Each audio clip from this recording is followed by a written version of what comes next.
हम अपनी पिछली वीडियो में ज्योग्राफी के कुछ बेसिक टर्म कर रहे थे, जैसे हमने प्रायद्वीप, महाद्वीप, द्वीप समूह के अंतर के बारे में जाना था और उसी को आगे कंटिन्यू करते हुए आज हम जल डमरू मध्य और स्थल डमरू मध्य के विषय में जानेंगे।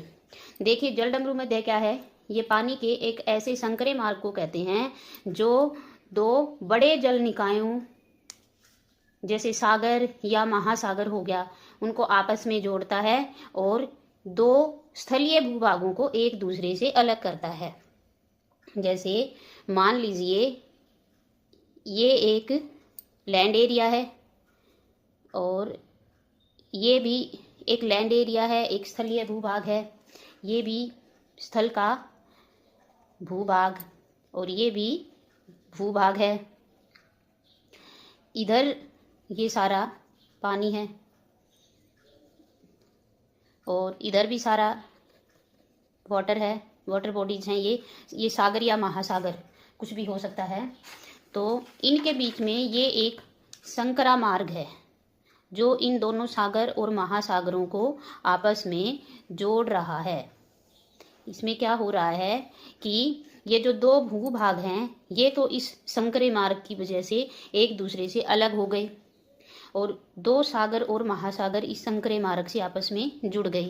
तो ये एक ऐसी आकृति बन गई है जैसे कि एक इधर से हम देखेंगे तो ये एक ऐसे करके एक डमरू की तरह की आकृति बन गई है, इसलिए इसको जल डमरू मध्य, जल डमरू मध्य और इंग्लिश में इसको स्ट्रेट कहते हैं। स्ट्रेट, इसका एक उदाहरण जो भारत और श्रीलंका के बीच में कौन सी है? पाक स्ट्रेट। पाक स्ट्रेट, पाक स्ट्रेट क्या करती है कि बंगाल की खाड़ी को मन्नार की खाड़ी से जोड़ती है और भारत और श्रीलंका को अलग करती है। तो ये हो गया जल डमरू मध्य। दूसरा स्थल डमरू मध्य। स्थल डमरू मध्य क्या होता है? भूमि की एक पतली पट्टी जो दो बड़ी जलराशियों को अलग करती है और दो बड़े भूभागों को जोड़ती है, यानी जल डमरू मध्य के विपरीत है। यहाँ पे क्या हो रहा है कि दो भूभाग अलग हो रहे हैं और वाटर बॉडीज मिल रहे हैं एक संकरे रास्ते से। इसके विपरीत जो स्थल डमरू मध्य है उसमें क्या है कि मान लीजिए ये एक स्थल भूभाग है, स्थल है, भूभाग है ये, और एक इधर भी स्थल या भूभाग है और इनके इधर ये इधर पानी है, इधर भी पानी है,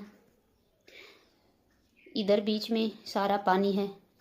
इनके बीच से इधर एक संकरा मार्ग जा रहा है ऐसे, जो इस लैंड एरिया को, इस लैंड एरिया से इस भूभाग को इस दूसरे भूभाग से जोड़ रहा है। ये एक पतली पट्टी, भूमि की पतली पट्टी, तो इसको बोलते हैं स्थल डमरू मध्य, क्योंकि इधर ये और ये भाग और बीच में से ये जो पतली पट्टी देखी हमने, भूमि की पतली पट्टी, ये क्या है? ये बीच में एक डमरू की शेप बन गई है। इस स्थल को और इस स्थल को मिलाओगे और देखेंगे तो ये इधर स्थल की जो शेप है ये डमरू की तरह हो गई है, तो इसको स्थल डमरू मध्य कहते हैं।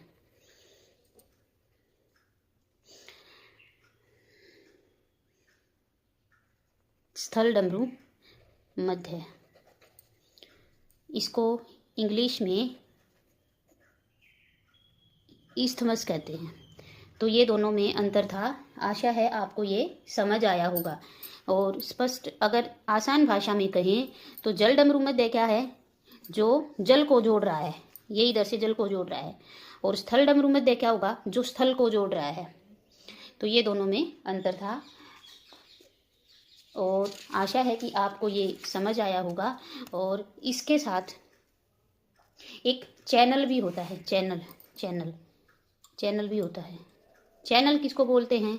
चैनल बिल्कुल जल डमरू मध्य की तरह ही होता है चैनल, लेकिन अंतर क्या है कि यहाँ का जो ये संकरा मार्ग है, चैनल में ये रास्ता थोड़ा चौड़ा हो जाता है तो उसको चैनल बोलेंगे, यानी संकरा मार्ग है ये, पानी को जो जोड़ रहा है, तो वो जल डमरू मध्य है। और अगर ये रास्ता थोड़ा चौड़ा हो जाता है तो उसको चैनल बोलते हैं, जैसे इंग्लिश चैनल है। तो ये था जल डमरू मध्य, स्थल डमरू मध्य और चैनल में अंतर। ऐसी ही जानकारी के लिए मेरे चैनल को सब्सक्राइब करें। धन्यवाद।